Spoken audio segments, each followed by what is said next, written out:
ఈ video last దాకా చూడండి, సబ్స్క్రైబ్ చేయండి. మామిడికాయ పులిహోర ఎలా చేయాలో మీకు ఈ వీడియోలో చూపిస్తున్నాను. 4 మామిడికాయలు తెచ్చుకున్నాము. దీన్ని పైపొట్టు తీసి చిన్నగా గీరుకోవాలి.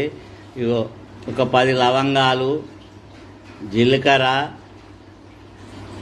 మిరియాలు, ఆవాలు, మెంతులు, శనగపప్పు, పల్లీలు, పచ్చిమిర్చి, కల్జామాకు, దీనికి అరచెంచాడు పసుపు, తగినంత ఉప్పు వేసుకోవాలి.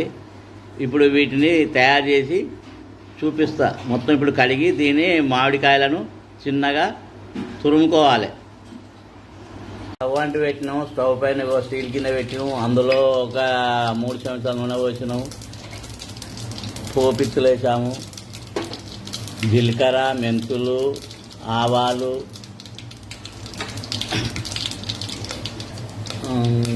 మిరియాలు, లవంగాలు, పచ్చిమిరపకాయలు, కల్జామాకు, పల్లీలు దూరగా గోలించుకోవాలి.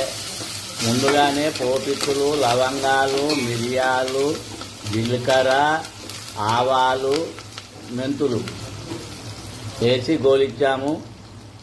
తర్వాత పచ్చిమిరపకాయలు, కల్జామాకు, పల్లీలు, శనగపప్పు నానబెట్టి వేసుకోవాలి.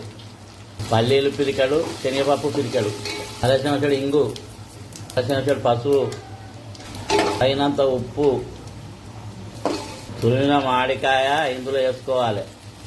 పచ్చివాసన వేదాకా కలుపుకోవాలి. ఇలా ఒక 5 నిమిషాలు దీన్ని ఉడికియాలి. కొత్తిమీర ఇలా కలుపుకోవాలి. స్టవ్ ఆఫ్ చేసినాం, దించుకున్నాం. ఇప్పుడు దీన్ని చల్లారనివ్వాలి. మామిడికాయ తురుమును మొత్తం దీన్ని గోలిచ్చాము. ఇప్పుడు ఇందులో అన్నంలో వేసుకొని ఈ అన్నానికి మొత్తం పట్టియాలి.